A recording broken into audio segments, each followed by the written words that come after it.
মৰাণত পুনৰ who is Himanta Biswa Sarma এই প্ৰশ্নৰ অৱতাৰণাৰে সভাত উদ্দাত্ত ভাষণ প্ৰদান কৰে গৌৰৱ গগৈয়ে।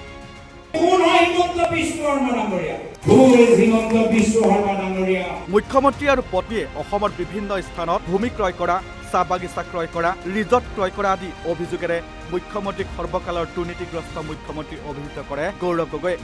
গৌৰৱ গগৈৰ হু ইজ হিমন্ত বিশ্ব শৰ্মা প্ৰশ্নই বিজেপি দলত জোকাৰণি আনিছে বুলিও কয় গৌৰৱ গগৈয়ে।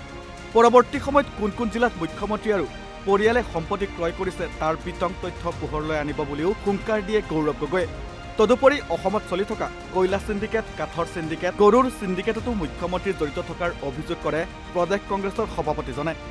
লগতে এছআৰৰ বিসংগতিৰ বাবে ৰাজ্যিক বিজেপিৰ সভাপতি দিলীপ শইকীয়াক দোষাৰোপ কৰি তেওঁক তদন্তৰ আওতালৈ আনিবলৈ দাবী কৰে গৌৰৱ গগৈয়ে।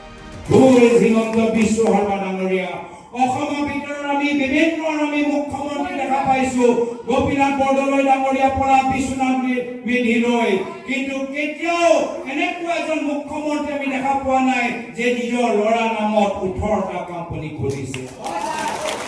খুলিছে নে নাই খোলা কওকচোন? মিছা কথা কৈছো নেকি? মই 18টা কোম্পানী নিজৰ ল'ৰা নামত খুলিছে। পৰিবাৰৰ নামত চেনেল, পৰিবাৰৰ নামত ৰিজৰ্ট, পৰিবাৰৰ নামত স্কুল, পৰিবাৰৰ নামত চাহ বাগান, পৰিবাৰৰ নামত ফেশ্বন শ্ব', পৰিবাৰৰ নামত কনচাৰ্ট, পৰিবাৰৰ নামত বাছ, পৰিবাৰৰ নামত মেকডনাল্ডছ, পৰিবাৰৰ নামত শুৱালকুছি, গোটেই উদ্যোগটো ধ্বংস কৰি পেলাই থৈছে। হয় নে নহয় কওকচোন?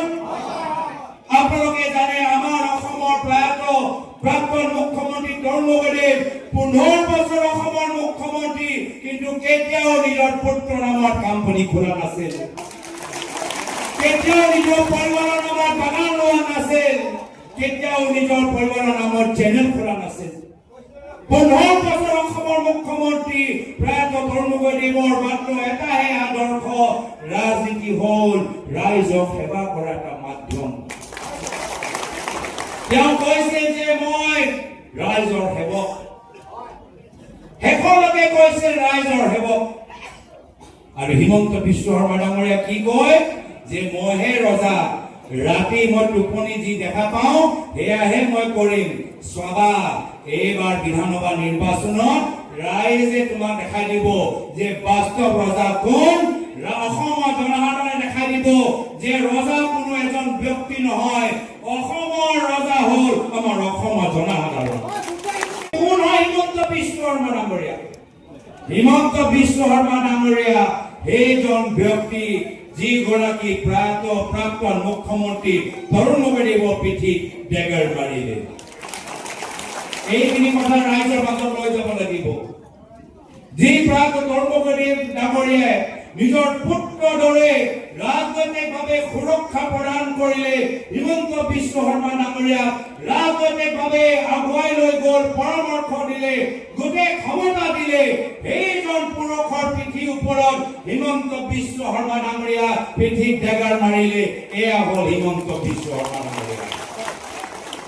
কোন হ'ল হিমন্ত বিশ্ব শৰ্মা ডাঙৰীয়া?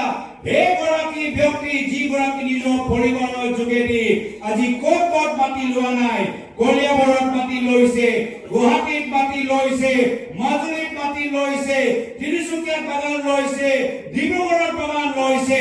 অসমৰ এটা জিলা তেওঁলোকে আজি তাৰিখত এৰি দিয়া নাই য'ত তেওঁলোকে মাটি লোৱা নাই। হয় নে নহয় কওকচোন? হয় নে নহয় কওকচোন? তিনিচুকীয়াত বাগান লৈছে নে নাই লোৱা? ডিব্ৰুগড়ত বাগান লৈছে নে নাই লোৱা? মাজুলীত মাটি লৈছে নে নাই লোৱা? কলিয়াবৰত মাটি লৈছে নে নাই লোৱা? গুৱাহাটীত মাটি লৈছে নে নাই লোৱা?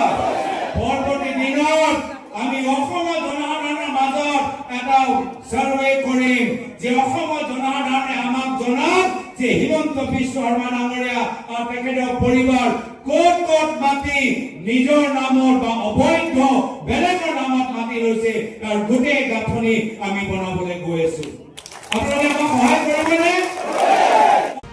মৰাণৰ পৰা গৌতম মোহনৰ প্ৰতিবেদন, নৰ্থ ইষ্ট নাও।